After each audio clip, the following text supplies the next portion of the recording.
Good morning, Hello. Mary. How are you? Good. How are you? Not bad, not bad. Try to rush about and get organised this morning, but was excited about coming on to chat to you. How's things? Brilliant. Yeah, really good. Thanks. Just finished my group program on Friday there, so I kind of feel things are going to be hopefully a little bit calmer for the next week Yeah. or so. But yeah, good going. Brilliant. Listen, thank you so much for coming on. It's been very martial arts based, the podcast, which was initially the idea, but I'm really wanting to start to expand it now. And obviously, I contacted you a couple of months back, and we managed to get this date organised because I want to expand it now and incorporate a lot more health issues and experts like yourself. So I'm so chuffed that you're on, which is Oh really good. no, I'm delighted. Thanks for having me. And like it makes sense, doesn't it? If somebody who's very physically active, that they're doing everything they can to support their body's nutritional needs and their recovery and their energy, and gut health plays a part in that as well. So yeah, that's brilliant. The gut health. So what I'd love to do is let you introduce yourself. I've got this thing of introducing people and missing lots of things out that I intended to say. So nobody's more of an expert on you than you. So if you can start by telling us a wee bit about yourself and the work that you do, and then we'll go from there. Okay, so my name's Mary Cotter. I run Stellar Health. I'm a nutritional therapist and I help people identify what's at the heart of their gut health issues quickly and effectively so they can basically find the freedom to love life again, because often, they become afraid of food and their diet becomes really restricted, and then they've tried all the diets and all the approaches. So my job is to help them pinpoint what the underlying issue is, come up with a clear plan of action, and get them back to feeling like themselves again. And I've been a nutritionist since 2013. I used to be an interior designer before that. I worked in commercial interiors. I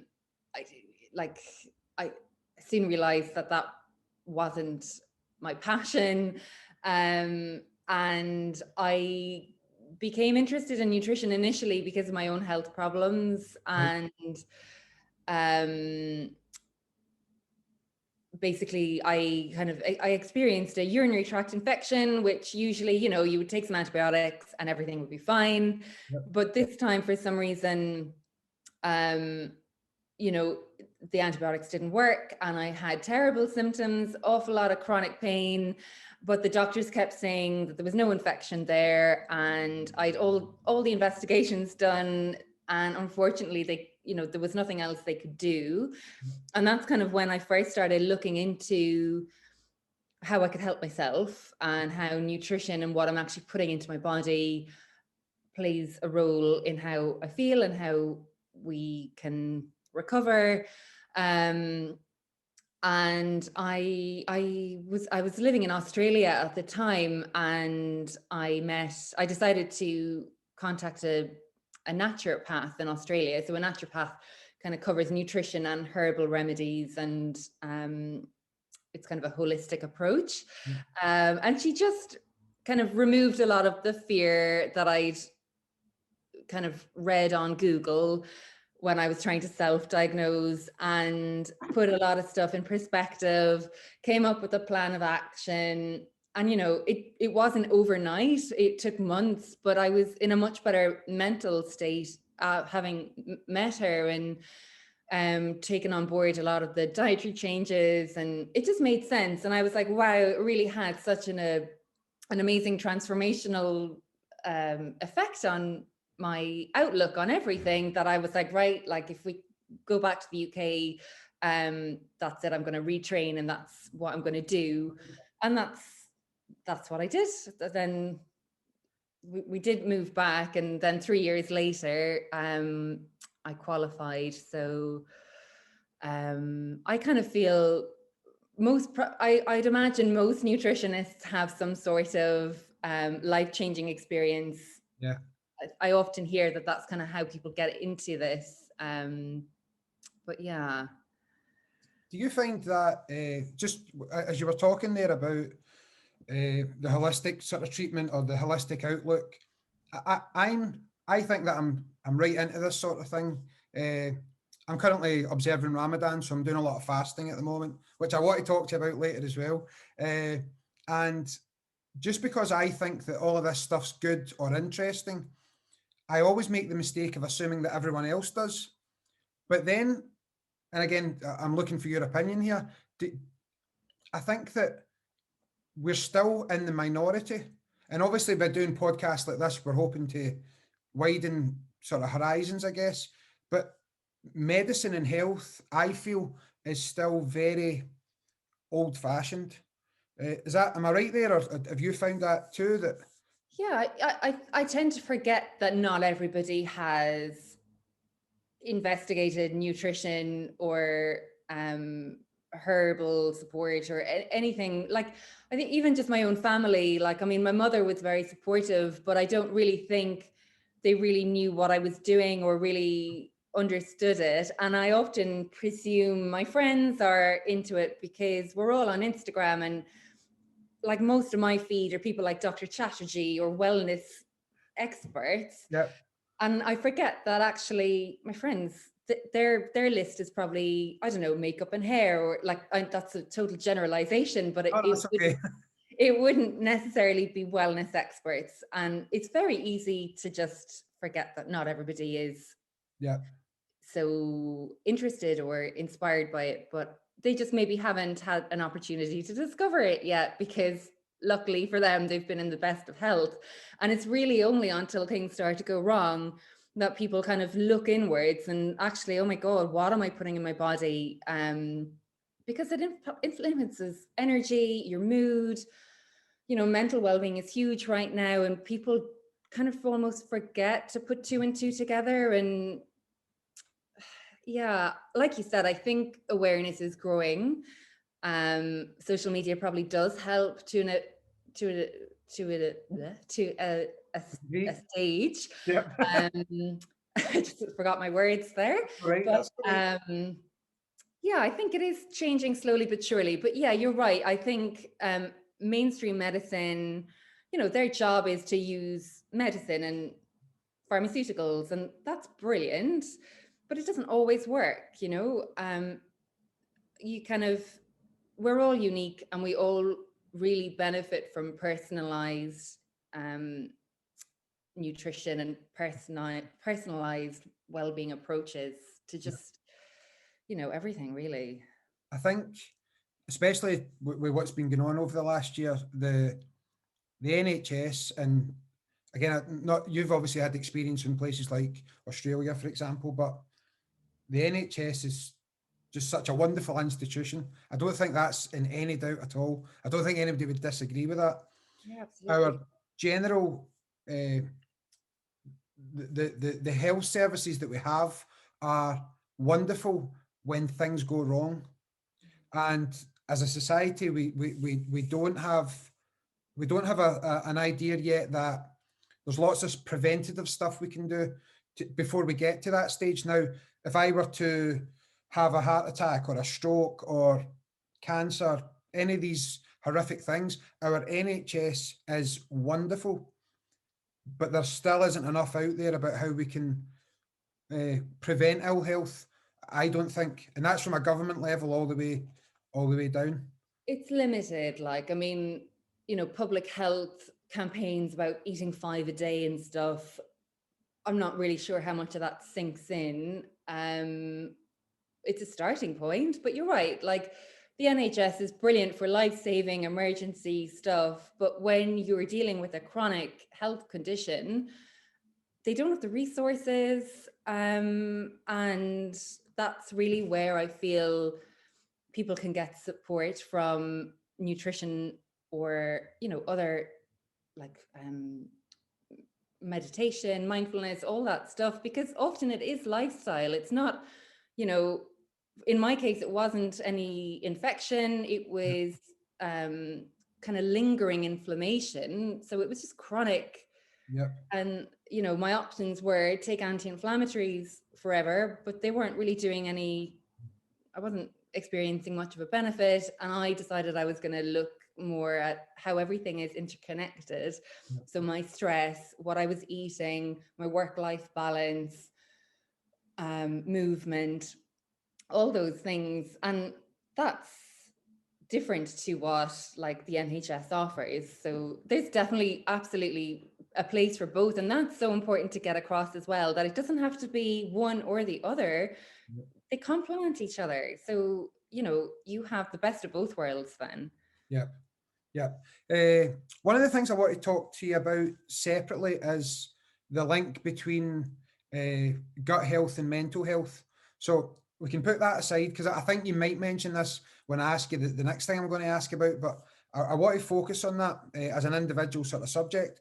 But the first thing I want to sort of really talk about is people say gut health. Now, which part of the body in particular does that cover?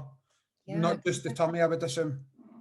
Yeah. So I think, you know, when we talk about gut health, we're predominantly talking about the large intestine. Your stomach is higher up here, and then you've the small intestine and the large intestine. And in the large intestine is where the vast majority of the gut bacteria and their genetic material live. And that collectively is called the gut microbiome. So when we talk about eat this because it's good for your gut, we're predominantly meaning it supports that environment in your large intestine, and that regulates so many things. You know, a huge chunk of your immune system is in the large intestine. You know, your ability to pass a healthy stool, they help regulate that. They help you make vitamins, they help you absorb nutrients from your food, and they protect the lining of that gut barrier. So the good bacteria in there help protect the lining of the gut barrier, and they prevent pathogenic bacteria adhering to the gut wall. So they regulate inflammation as well that way.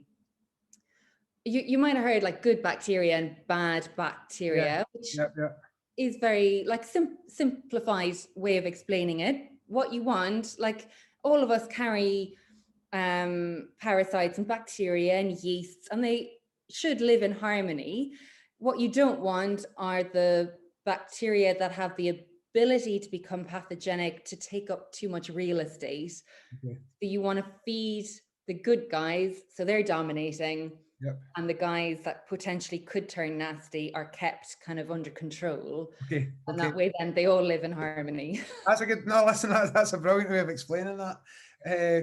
How effective are probiotics in I've nearly used the word medicines there. I don't know if they would come under that category, but I was sort of right into them for a while, and I've came away from them. And again, there's so many, it's like everything nowadays, there's so many articles saying this is the way to go 100%, and then you read another article and it says, well, your body should be doing this on its own. What about probiotics? How do they work, and should we be them? So probiotic capsules, supplements, or they contain live bacteria. And when you consume those, they are passing through your digestive system. They confer, like once they pass through your large intestine, they are then doing the work of, you know, supporting bowel motility and reducing inflammation and regulating a lot of stuff.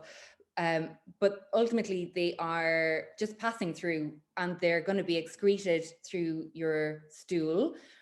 But what you can do is to encourage them to hang around a bit longer is eat prebiotics, which is their preferred fuel. So what I generally say to clients is if they have a chronic gut issue or a health issue that requires or would benefit from kind of targeted approach. So let's say they have IBS, irritable bowel syndrome, and they fluctuate between constipation and diarrhea. Then we might use bifidobacteria and acidophilus in pill form, because the research supports their use for regulating bowel motility. we would work on improving their diet meanwhile in the background. And let's say after 3 months, they'll be in a much better, stronger digestion space. And then they might be like, you know what, I can eat fermented foods and probiotic foods now. I don't need the supplement anymore. So initially for targeted effect, they're brilliant because some people won't handle fermented foods very well because they're quite strong, but the pills are targeted. You know how much bacteria is going in there and which strains. And that's the thing as well. People kind of, different probiotic supplements target different parts of the body. So some are great for the gut, some are great for the bladder, some are really good for vaginal health. Like there's, it can be quite targeted, and people I think don't realize that always. And they're like, oh, I tried that, it didn't work. But it's like, did you try the right strain or the right one for you? So does that answer your question? Yeah, no, it does. But it then leads to another question. And that's why these conversations are brilliant rather than just having a set list of questions. So the probiotics, it's not about replacing missing probiotics. They help along the way. And then, as you say, they pass through. So this is what I'm thinking at the moment. I've been on, since the pandemic started and the research started coming out for the benefits of vitamin D for your immune system and for particularly combating, not just sort of prevent you from getting COVID, but if you did catch it, you'd be in a much better place. Now, for a year, I've been taking between, let's call it 4,000 and 6,000 IU a day of vitamin D. And recent blood work I got, and I was just within the sufficient level on how they had set this out. So I'm thinking, I'm not outside too often, but I've been taking between 4 and 6 IU a day. Now, on the packaging of vitamin D, it suggests you take 1 tablet. So I've been taking 5 or 6, and I have noticed a change in the blood work, but it's now up to just being sufficient with all of that additional input. So,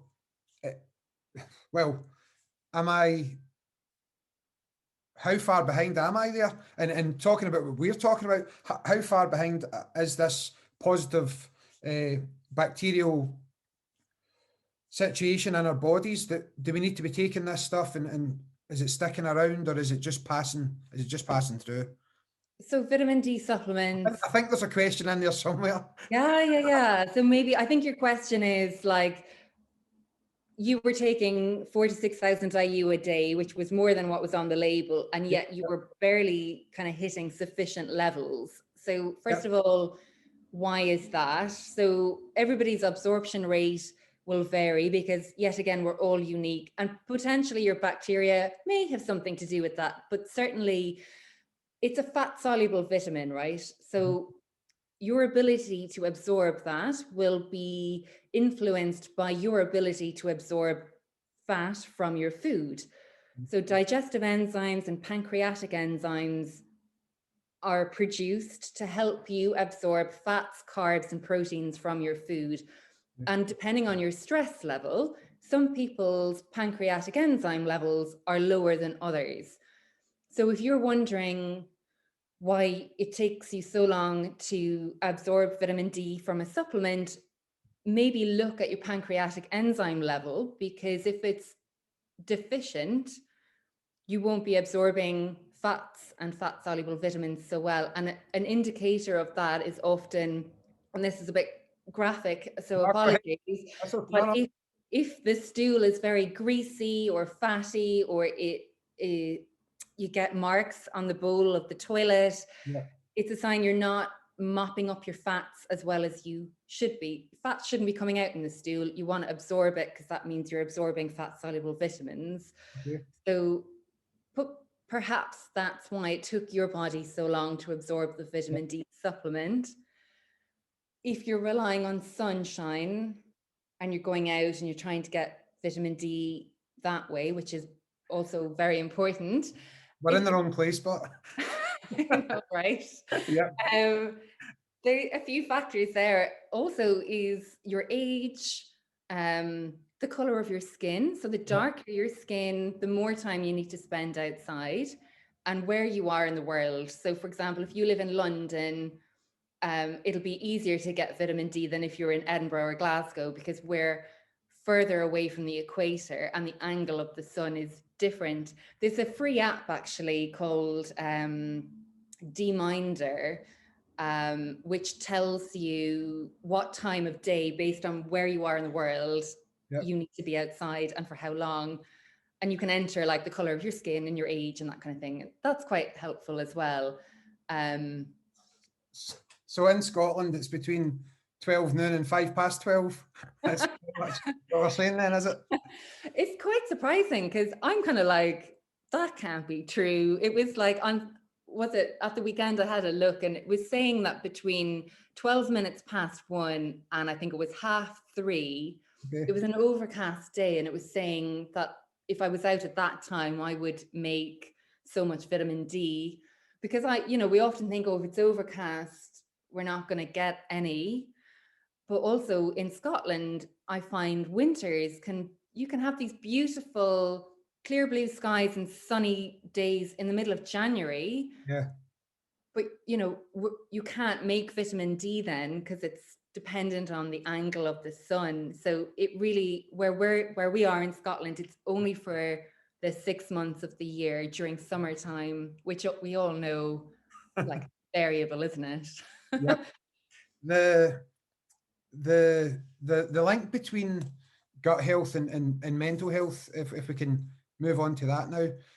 Already you're just throwing amazing sort of facts and knowledge at us. So I might double back later on if things start popping into my head. But again, that's something that I'm excuse me, that I'm aware of, but I don't.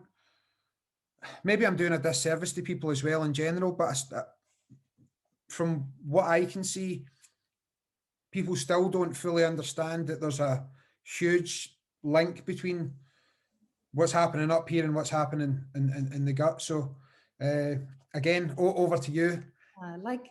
A classic example of the gut and the brain communicating is just having that kind of butterflies in your stomach sensation, which, in your intestines, again, you have all these, it has its own nervous system. It's called the enteric nervous system. There's more neurons in there than there are in the spine. So those nerves then send messages back and forth to the brain about like how you feel. And if your gut is inflamed or leaky, or you've got IBS, then potentially that communication is going to be interrupted. And the other way the gut and the brain, so those messages go along the vagus nerve, and the vagus nerve is the nerve that's in charge of rest and digest, so calming the nervous system down. So if you're very stressed or anxious, making some changes to support vagal nerve tone is quite helpful. And reducing inflammation in the gut is going to be helpful, supporting the health of the lining of the gut, so it's nice and strong and it's not leaky. Don't know if you've heard of a leaky gut. I've wrote leaky gut down because I was introduced to leaky gut, or I was you actually spoke about this at one of the Yoga Revive days, and I've noted that down. So carry on. We'll come back to that because the way you explained it was excellent, and if you can share that with us again today, that would be great. So vagal tone, so the vagal nerve is one way of relaying messages between the gut and the brain, and the other way is the gut bacteria in your large intestine are involved in making chemical messengers. So you might have heard of the word serotonin, the happy hormone. That's the neurotransmitter that's made predominantly in your gut. And then it's like wireless communication, like the messages are sent wirelessly from the gut and the brain. So looking after that gut environment will support the health of those messages that are sent to the brain and vice versa. And scientists, like, this is still relatively new because, you know, scientists are still kind of, I suppose up until recently, we were of the impression that serotonin was made in the brain, and that's what, you know, a lot of antidepressant medications target, which is brilliant. So it's quite exciting that, you know, scientists are looking more closely at how the gut microbes communicate with the brain. And it's, the research is showing that they're using this vagus nerve to send messages. So that's like your old-fashioned telephone wired in communication, and then these neurotransmitters are able to send wireless communication back and forth as well.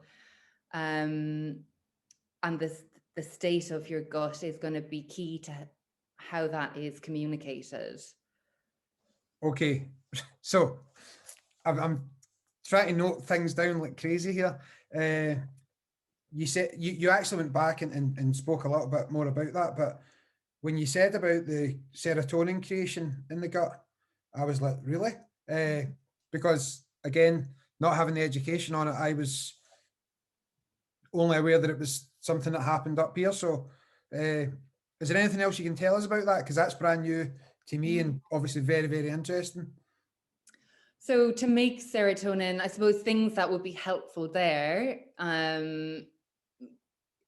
basically, when you're eating protein, it contains tryptophan, an amino acid, and that's broken down with the help of B6, vitamin C, to make serotonin.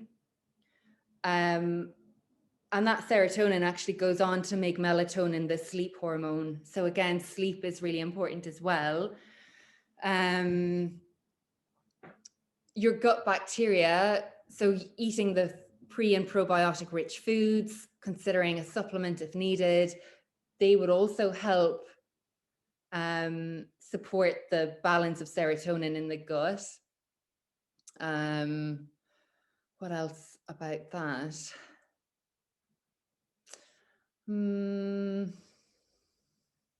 There's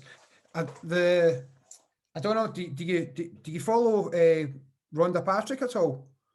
No, I don't. Dr. Rhonda Patrick is a guest that Joe Rogan has on his podcast quite often, and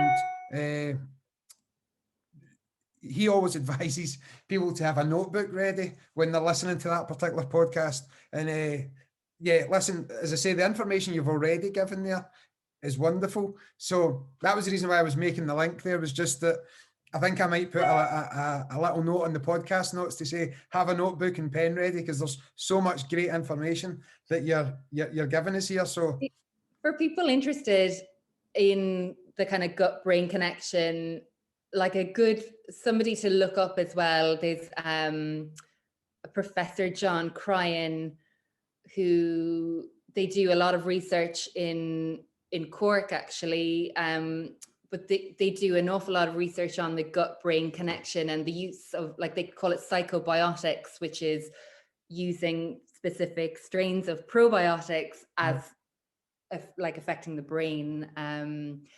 So like YouTube videos, there's lots of presentations and nice TED Talks by him and some of his colleagues from the university who explain it in actually like quite nice layman terms as well. So well worth looking that up as well. Brilliant. Just, I had that layman's terms in my head just as you said it there. So what we're saying is that we kind of know absolutely now that,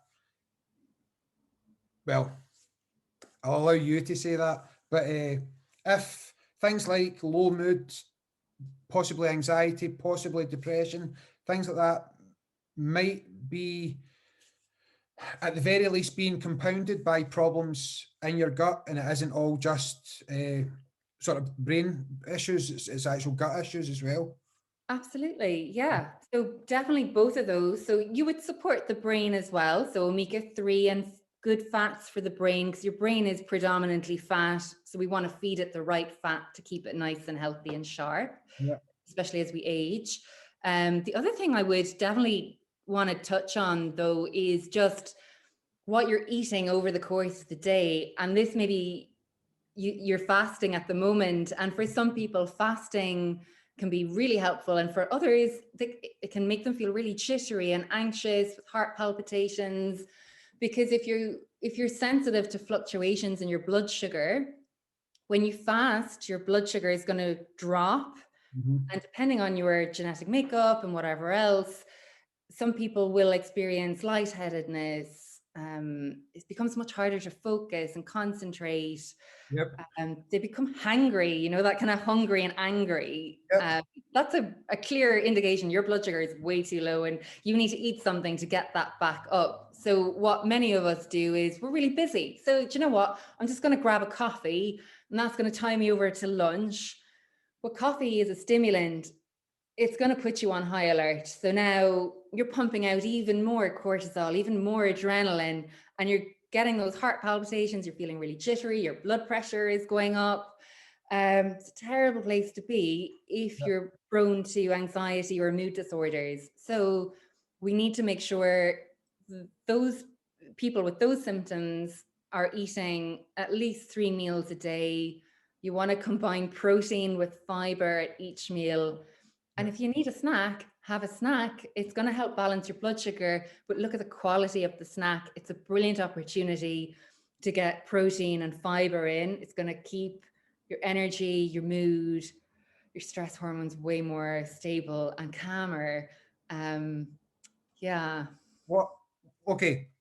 Again, let's put the fasting to one side. I definitely want to come back to that because anybody listening to this who knows me, you've just described. You've just described. So apologies to everybody that listens or watches the show who personally knows me about being snappy, being hangry, all of these things over the last few days. But I'll explain a wee bit deeper and we can have a wee conversation about that. But let's jump back again to the leaky gut. So we hear people saying that all the time, but what does having a leaky gut actually mean? So imagine the lining of your gut, and the cells that line that should be really tightly, densely packed together. And your immune system is sitting on the other side of this gut barrier. And it's like, yeah, you're gluten, you're dairy. We recognize you, you're safe, you can be absorbed, and everything is fine. But when we have leaky gut, usually because we've been really stressed or we've been unwell, we've had to have medications, we drink a lot of alcohol, we love to party, things get disrupted. And then we're maybe not making the same amount of enzymes and saliva, we're not producing enough stomach acid because we're really stressed. So when gluten and pasta and dairy reaches the gut wall, they haven't been broken down properly. The immune system is then saying, oh, we don't really recognize you. You're way too big to be gluten or dairy.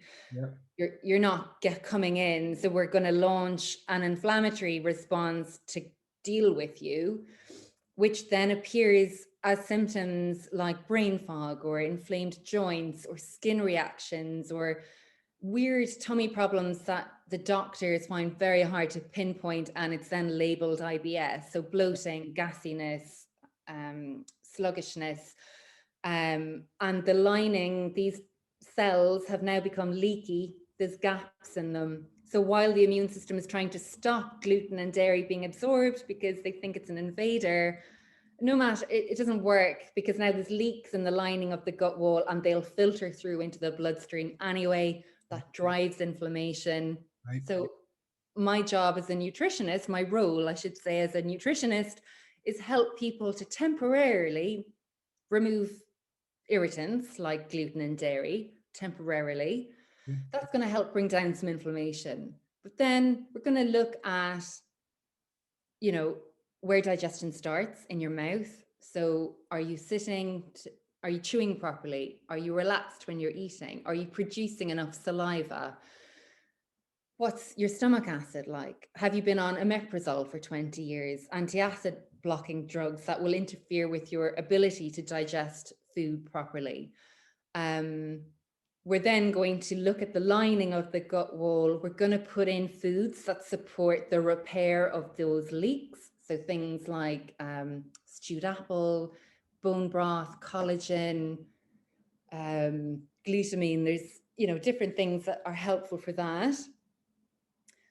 And then once we've done that, we're going to look at probiotic foods, because they're going to then support this healthy lining and hopefully keep it strong and healthy, so that you don't end up with multiple weird digestive symptoms yet again. It's quite hard to explain without a diagram. I often kind of draw a picture to describe it. So I hope that makes sense. No, it's I'm certainly following on. Yep, for sure. It's such a subject that people just pick food up, don't they, and they eat, and then they don't think about it again. And it's such a complicated subject, and it's such an interesting subject as well. Two things that came up there was omeprazole. Now, I know people that regularly take that as a medication, and I've actually taken it myself in the past. What effect does, so if you can clarify what omeprazole is being prescribed for in general circumstances, is that a good or a bad thing for our gut health as a medication in general? So, I mean, like sometimes it's unavoidable. Like omeprazole will protect your stomach if you're on other medication.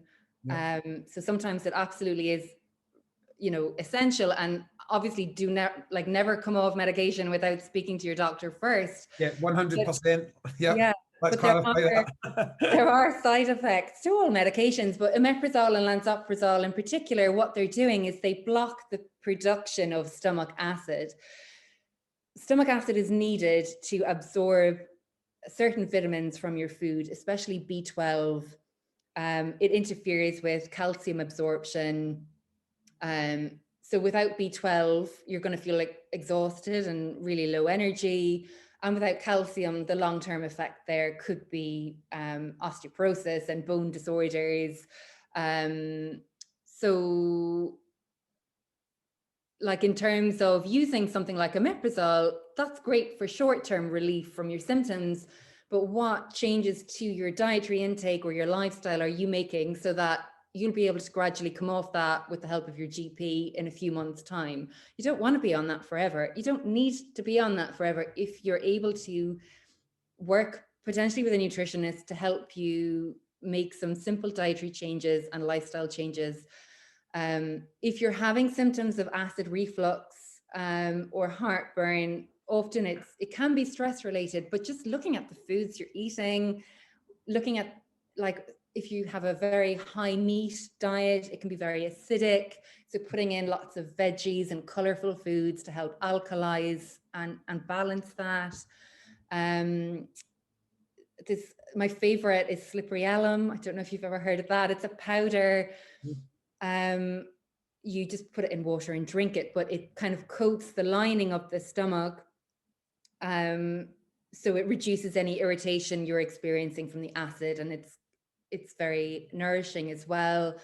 Even just soaking chia seeds actually will have a similar effect, but like there's soothing foods like chia seeds and slippery elm we can use, and over time, working with your healthcare provider, obviously, then you might be able to come away from acid blocking medication.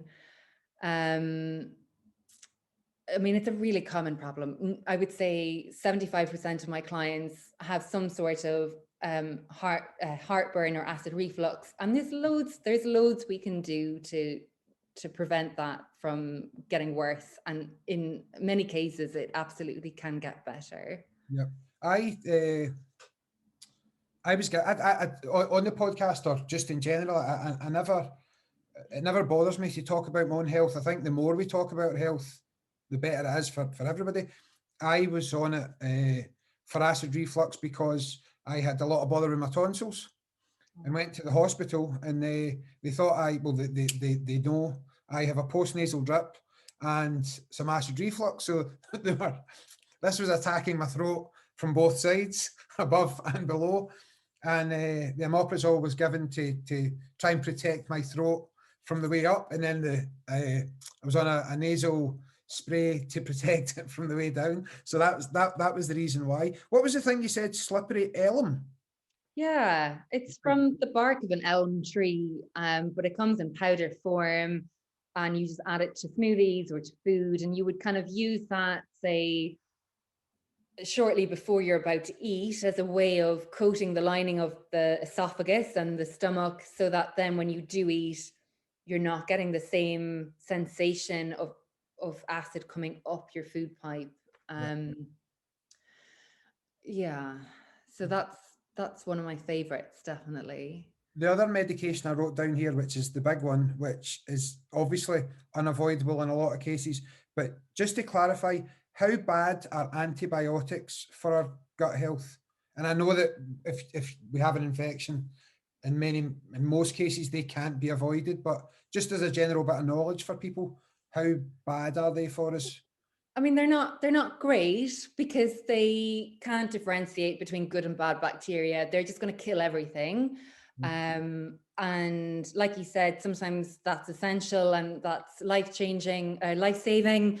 So what you could do is if you have to take antibiotics, maybe take a probiotic alongside with it, just at different times of the day. And in many countries, that is the advice, to take a probiotic with an antibiotic, just to kind of negate some of the side effects, because also you're more at risk of diarrhea with antibiotics. And research shows that having a probiotic there will help reduce the risk and the severity of diarrhea. It also reduces your risk of being hospitalized due to any side effects, so especially elderly people. So my advice would be, like, don't worry. If you need to take them. I would just probably take a probiotic supplement with them. And then I'd probably continue, once you finish the antibiotic, I would continue that probiotic probably for up to a year, because again, some of the research shows that it can take up to 12 months for the bacteria to kind of rebalance. That's not always the case, but I mean, I had antibiotics in December for a skin infection. They were for 1 week, and I did a comprehensive stool test in March, thinking, oh God, it's going to be terrible because I've wiped out everything. And it wasn't so bad. But again, I took steps to try and negate any side effects. So just be sensible with them, When you said a year there, I fully understand that that's what it could be, but I don't think it's in the general understanding that these things, and again, we're not, if you have a tonsillitis, as I suffered from quite badly, or it's things that we need to take. I understand that, but as you say, it's brilliant advice to try and counter the negative effects, because there might be a longer term consequence of doing that after you feel better. Okay, fasting. So Ramadan's a bit extreme, obviously, as far as fasting is concerned, because there's no water consumption, or the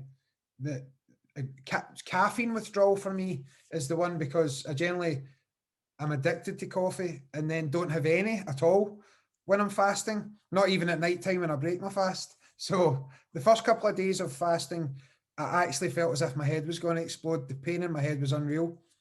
But see, now that it's nearly a week in, and this is the bit maybe we can discuss, my stomach, which can be up and down, my stomach generally feels a lot calmer during the day. I'm sleeping better, and I'm now starting to get that energy boost back again. And that's the bit that a lot of people can't understand, that how can you have energy if you haven't consumed anything? Can you help us maybe unpack that a wee bit? It is a strange one. And like you said, many people report that, like, even if they go on fasting holidays or retreats, they often report like a renewed energy. And I don't have the answer for that exactly, but I'd imagine if we're not putting in like if we're in the habit of having treats and caffeine and alcohol and whatever else, like if we're removing that, then I guess, you're reducing the burden on your liver.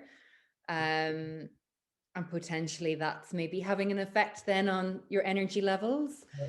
But yeah, it's so hard to know for sure. I think, yeah, I don't have an answer for it, unfortunately. I would kind of imagine potentially maybe it's because we're not having the same burden on the liver.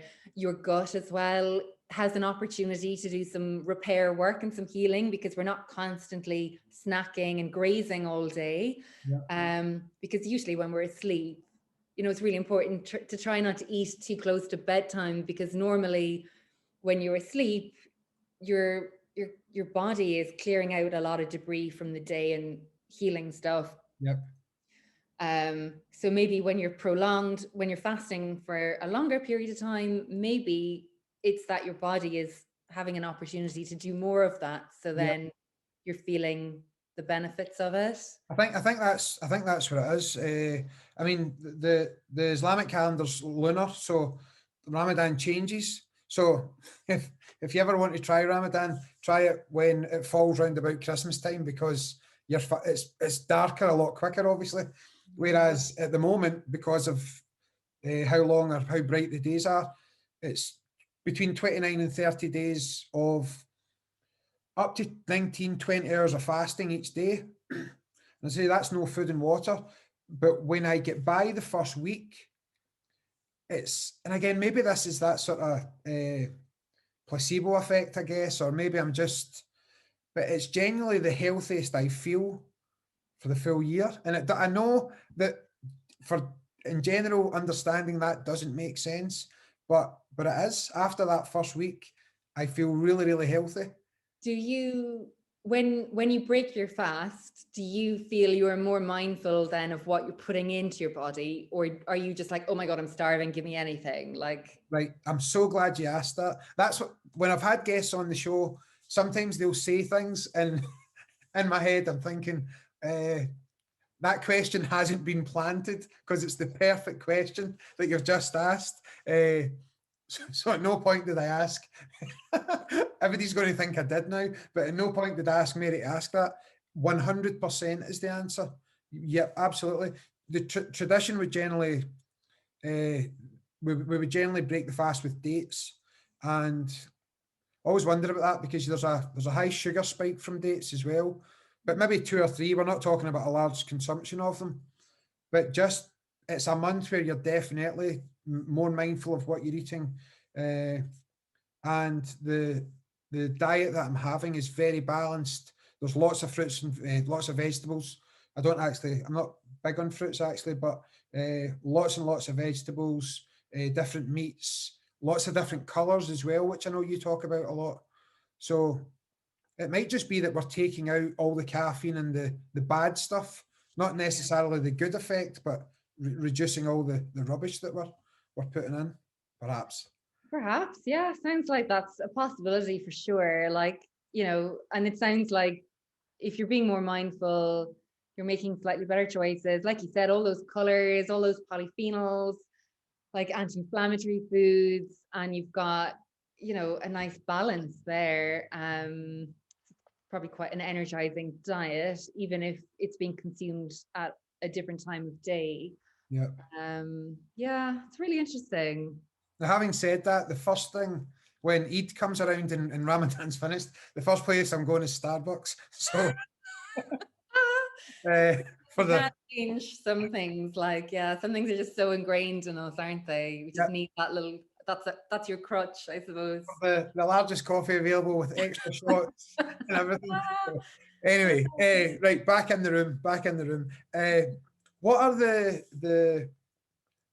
the quick sort of giveaways for people who maybe haven't even considered their gut health, that they might be thinking, oh, I feel this way or I feel that way, or what's the warning signs, I guess, is the question for bad gut health? Yeah, so definitely anything like excessive bloating, excessive gassiness, or gas with a really foul odor, bloating, irregular bowel movements. Like a normal healthy bowel movement is 2 to 3 log-shaped stools daily. For some people that might be slightly less, but we want it to be well formed and a medium brown. We don't want anything that's, you know, that kind of is quite different from that. That's often a sign that things are a little bit out of balance. Yeah. So if there's any constipation or loose bowel movements, it's worth getting it checked. Dietary changes will have a big impact on that as well. What other symptoms? I would say, again, with the acid, like anything like heartburn, indigestion, acid reflux, like a nutritionist can definitely help with that. And in terms of fatigue and things like that, or would that be something? So low energy, Right. definitely like fatigue, or like a slump in the afternoon, like after lunch, brain fog, like just not being able to think clearly. No matter how much sleep you've had, you're still yawning, or craving for sugar as well, you know, then that's often a sign that things aren't quite as good as they could be. Yeah.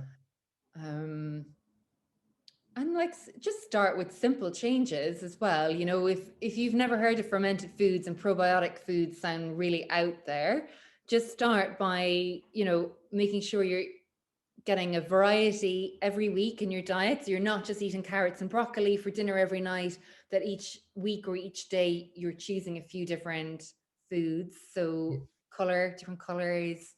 I mean, what else? Whole grains. So if you have white rice, think about switching to brown, or maybe having sweet potatoes instead of white, because there's more fiber in them, there's more B vitamins, so they're going to be more energizing, and they're also, that fiber is going to be food for your gut bacteria to break down and digest and support the balance in the gut a bit better. What else? Hydration, I suppose, just making sure you're drinking water, because that's going to help pass a stool. It's going to keep, you know, waste products moving through the system more efficiently. So like 1.5 liters of water a day would be a good goal. Would that be over and above?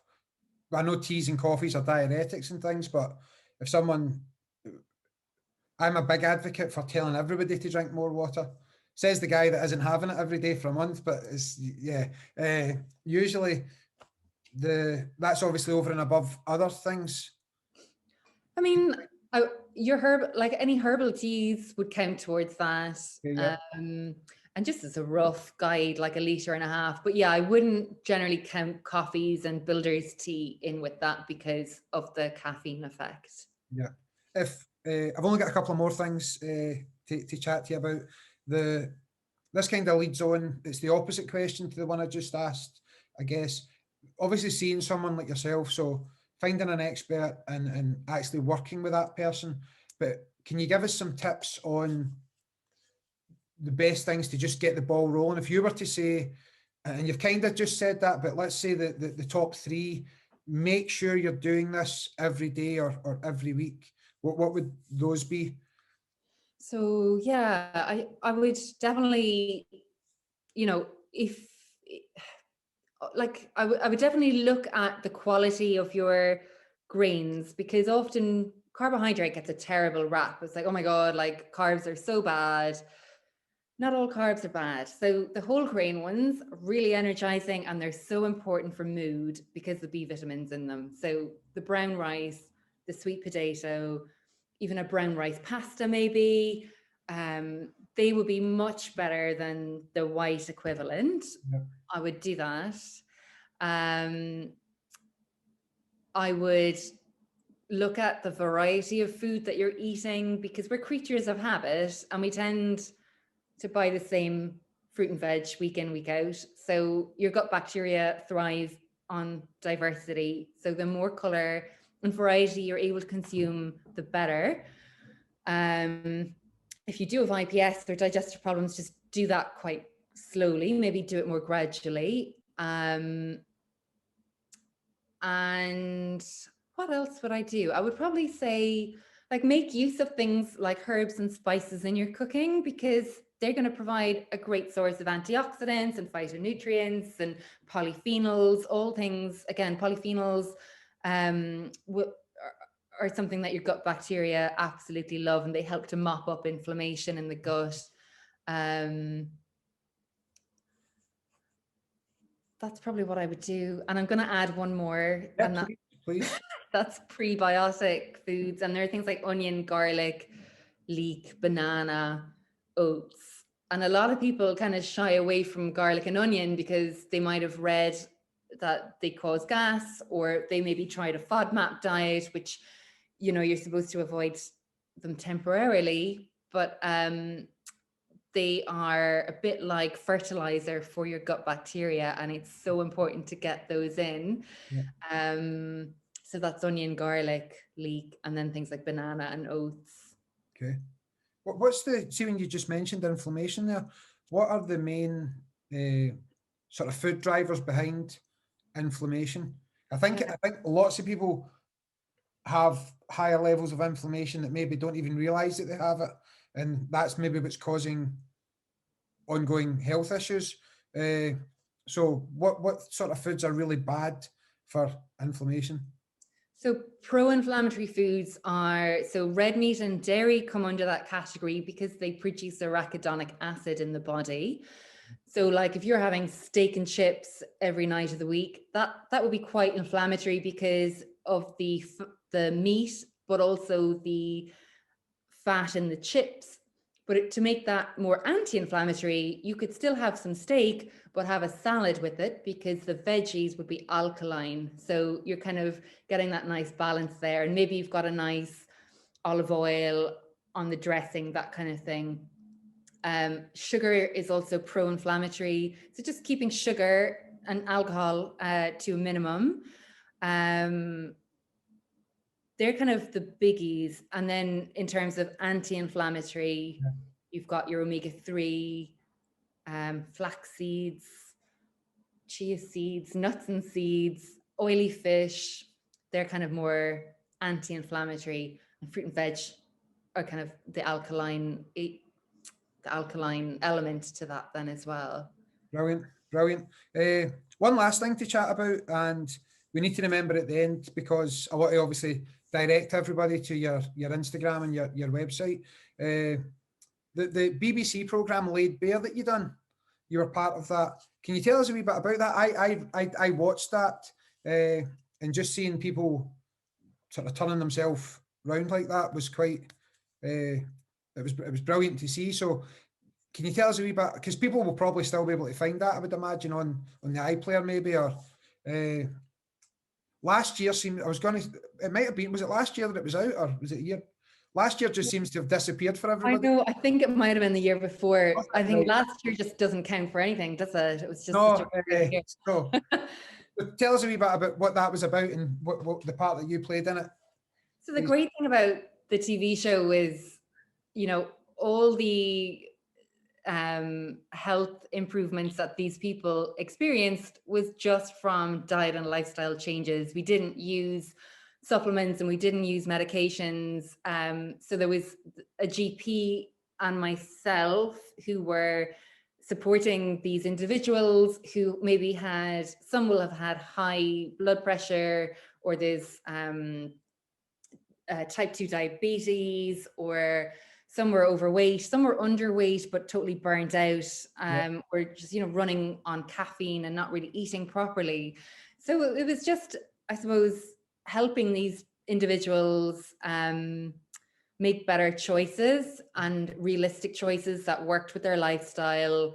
Like one example, one of the contestants was really hung up on like dieting and counting calories and doing all the diets, but still really struggling with her weight. And it was just about helping her to rethink the plate a bit. Instead of fearing food, it was about looking at the balance of foods that will make you feel energized. So then your mental state is in a much better place, and you'll feel more positive about yourself and everything else. So that was quite I kind of feel like that was somebody that a lot of people resonated with, probably particularly women, but maybe, you know, both male and female, I'd imagine. And what we did in terms of the medical side of things, like the doctor, like we ran bloods and heart rate variability and cholesterol and just all the kind of standard stuff at the start, and we ran them again at the end. But just using dietary changes led to changes in their blood markers and their body composition, which is, you know, quite rewarding and life-changing for many people. So it was great to make people aware that, you know, you do have some control over your health. You can make, if these people can do it, you can do it. And just, you know, start with simple changes, basically. That's all we did, really. I think the programs like that, so just to say again, Laid Bear, it's available on the BBC, was just to see programs like that where you see people being in one place and then, as you say, getting that help. But just, I mean, there were drastic changes, I guess, to many of those people, but it wasn't out of this world changes. It was just things that everybody can do, and then to see where they got to. Right, Mary, you've mentioned one thing again. I promise you, this will be the last question, and I'll let you go and get on with your day, okay?